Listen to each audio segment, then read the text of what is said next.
Okay, next I have a presentation by Real Term Energy, Mr. Paul Vesel. Good evening, everybody. I think there was a handout here with the analysis that we did. Yes. So this is a good segue from the previous presentation because we addressed the other side of energy, which is energy efficiency, and probably the single biggest impact you can make on reducing your consumption is with your street lights. If you turn to page 8, we based our analysis on the inventory that you provided us, roughly 556 lights, and estimated what the project cost and the project savings would look like. So we ran two different analyses, one with standard photocells, that's dawn to dusk, and the other with smart lighting.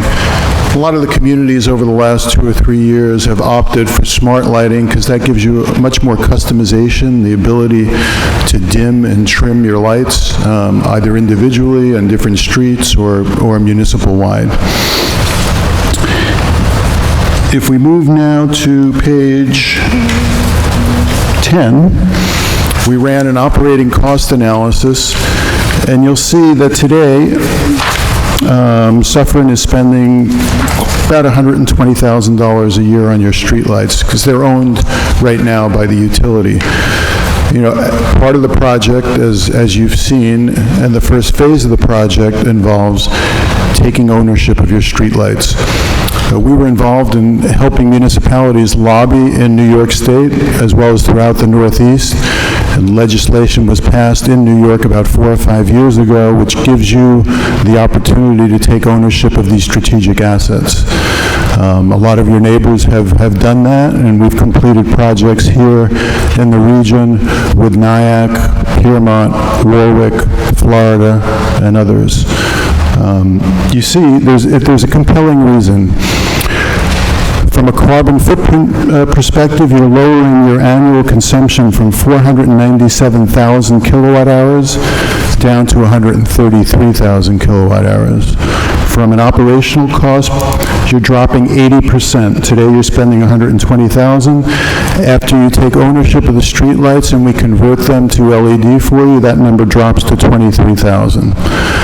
The other driver for contemplating this conversion is on the quality side. Suffern, like every other community in North America or around the world, is not optimally lit. You're overlit, you're underlit, you've got glare, you've got light loss everywhere. That's not your fault, it's the technology. High pressure sodium, mercury vapor before that, these are not exacting light technologies. With the advent of LED, you have now light-emitting diodes that provide you the light in the most optimal way and the most optimal footprint with the least amount of energy expended. Furthermore, they last a lot longer. The lights that we would use for your project, they're all warranted for 100,000 hours, which equates to about 23.9 years. The other compelling driver for these projects is there's really little or no risk from a savings standpoint. Streetlights are a non-metered service. So once we know how many hours your lights are on, and we know the reduction in wattage, we know what your savings is going to look like. So very, very low risk, high predictability in terms of savings. So that's just a little background on why these projects make sense. Why would you want to work with us, with Real Term Energy? In North America, for municipal streetlight projects, we are probably the largest in terms of numbers of projects completed. We've completed over 300 municipal upgrades over the last 8 years. There are certainly large energy companies that have done more lights. The folks that did New York, Chicago, Los Angeles, they've done a lot more lights than we have, but that's not our market. We're really focused on small and mid-sized communities, and almost 95% of all the projects that we've done have been in the Northeast. So all of our personnel, all of our engineers, they're all based here. The other reason why people are looking at taking over their streetlights from the utility, and this might seem futuristic to you today, but there's a whole line of applications and services now that are layered onto the streetlights.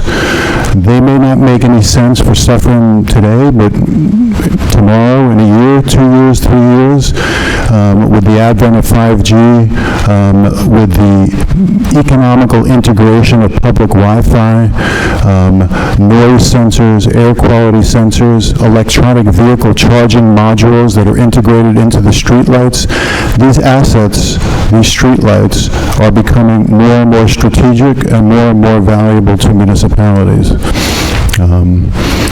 So we're not just a streetlight company, we're a smart city and smart lighting company. And part of the project, and again, I'm not here to sell you bells and whistles and things that you might not need and you can't take advantage of, but the beginning of the project starts with a consultation to learn about what you're trying to do, what's your vision for the future, and how can we integrate the streetlight infrastructure to deliver some of those services tomorrow for you.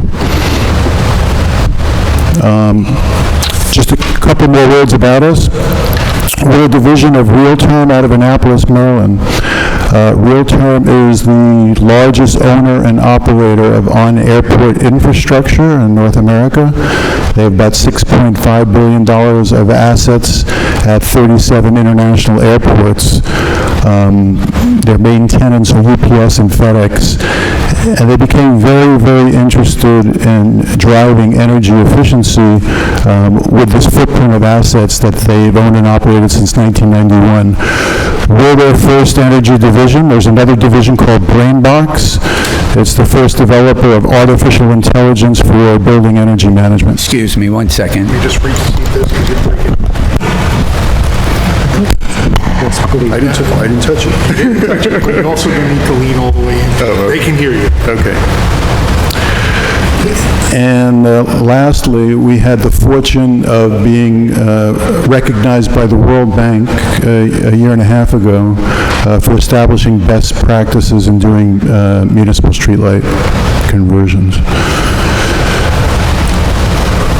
So I'll leave it up. I want to leave a lot of time for questions because this is an important project for the village, and I want to make sure that everybody understands, sort of all the details of the project. So I like the presentation. Can you hear me? Sorry? Yeah, okay.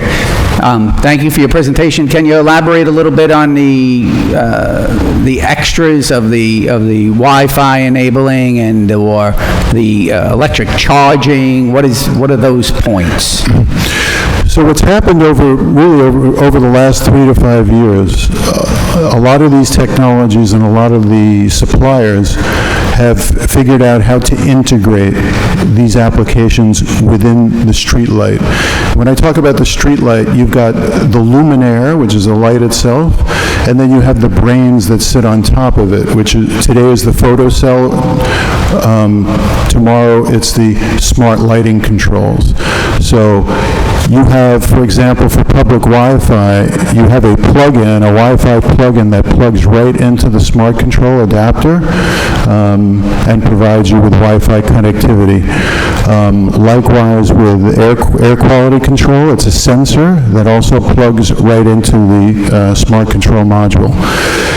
Electronic vehicle charging stations go into the base of the pole. There, if you opt for that solution, we'll have to sit down with Orange and Rockland because we'll be consuming more electricity to deliver that service, right? And you don't actually own that part of the infrastructure. And throughout New York State and throughout the Northeast, when you take ownership of the streetlight assets, what you're really buying is the mast arm out to the fixture. ONR and the other utilities continue to retain ownership of the pole itself. So to take advantage of those integrations, you need to option 2. That's right. Smart control. So let's talk specifically about smart controls. What do smart controls enable you to do? From a quality of service standpoint, the only way you know that a light is out today is to visually inspect it, right? With smart controls, they're tied into a central management system so that if a light is off or is sick, when I say sick, it means it's starting to fail, that signal is sent and we can be now proactive instead of reactive. You're not going to have to wait for somebody to visually inspect that a light is out, which might take a week or it might take a month. You'll know it immediately. So better service. It gives you the ability to customize lighting. Some of the applications that we've seen now, if you have, let's say, Lafayette Street here, which is your main street with restaurants and nocturnal activity, some towns and villages, they program the smart controls to give higher light intensity at closing time to provide more safety and security, and then once all the places are closed, then those lights start to dim down. That's one application. Very good, thank you. In calculating the offset in price to run these LED fixtures instead of the conventional ones, I know here in the village, in some cases, we've already converted some of the lights to LED, so that, that would essentially be a one-for-one, I would think, yes? I'm not sure if I understand the question. In other words, you're proposing swapping out all the lamps to LED, yes? The analysis that we ran was based on the inventory of lights that you have. Are you saying that some of these lights? I think numerous lights throughout the village, Of the not a large 556 percentage, but a small percentage, are already LED. We've had some LED lights, I believe, put in by O&R. Yeah, a very small percentage. Yeah, small percentage. So I'll walk you very, very quickly through the steps of the project. So we would detect that in the first phase of the project, which is a GIS audit. We'll physically audit each and every light in the village, and we're collecting data, offset from the curb, width of the street, roadway classification, pedestrian conflict. All of this data then becomes critical in designing photometrically the most optimum and safe lighting for the village. But at the same time, as you said, Stephen, we're identifying which, if any of those luminaires have already been converted. Right. They may have been properly converted, they may not have been. Right. We're not going to try to add cost onto the project if you've got good designed photometric luminaires that are already up. But would those lights, the current lights probably are owned by O&R, I would think, so would they would still be exchanged for your lights, correct? Right. Unless O&R has changed the rules, it's usually all or nothing. You buy all of the assets or none of them. What do you actually do with the arm? Do you remove the arm? No, mast arm replacement and removal, on the average, and we've done 425,000 units over the last 8 years, on the average, only 1 to 2% of the mast arms need to be replaced. The vast majority are going to be good, and they'll be good for another 20 or 30 years.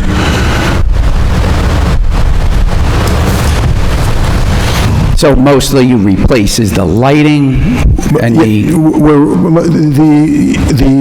The majority of the work is replacing the fixture. So taking the existing high-pressure sodium fixture and replacing that with an LED and either a standard photocell or a smart control. I know in the past when we explored this that we needed some type of cutoff switch or something along those lines. So that is a fuse and a fuse holder, okay? There's a demarcation point between the grid and the municipal side, right? And that's delineated via a simple fuse and a fuse holder. There are some utilities that don't mandate that separation or demarcation. We think it's a good idea. It's smart for the utility and it's smart for you. If anything should happen to that light, once you have ownership of it, we simply shut off the fuse. Anybody can go work on it without disturbing the utility side of the grid. The other concern that a lot of villages have, or small municipalities have, I'm just going to talk without this. I don't know if we can hear you. Is, Hold on, we have Bruce coming up. it's all right, I'm fine with it. I don't even know if this is working. That was my next question. Where would the maintenance aspect come in? We offer bundled maintenance to a lot of our clients. You don't have bucket trucks, you don't have crews. You can subcontract that to a local contractor or manage it all for you. The failure rate, I think you can step back up to the mic, please. with the 400,000 or so fixtures that we have operating as long as eight years now, the average failure rate is about 0.35%, okay? So your high-pressure sodium fixtures fail on the average of 25% of those fixtures fail every year, right? So the maintenance costs and the maintenance volume is really, really low. Not to say that you or any other municipality should start a maintenance service within the village. That doesn't make sense. You can sub it all out to us. We have a whole maintenance platform which is user-friendly. One click, you send out a report. We manage the warranties. We manage the local contractor, who will be the ones with the bucket trucks, and the linemen who will actually replace the fixtures. And we'll make sure it's done promptly and within warranties. Great. Thank you. Does anyone else have any questions?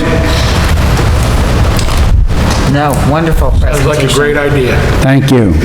Thank you for your time.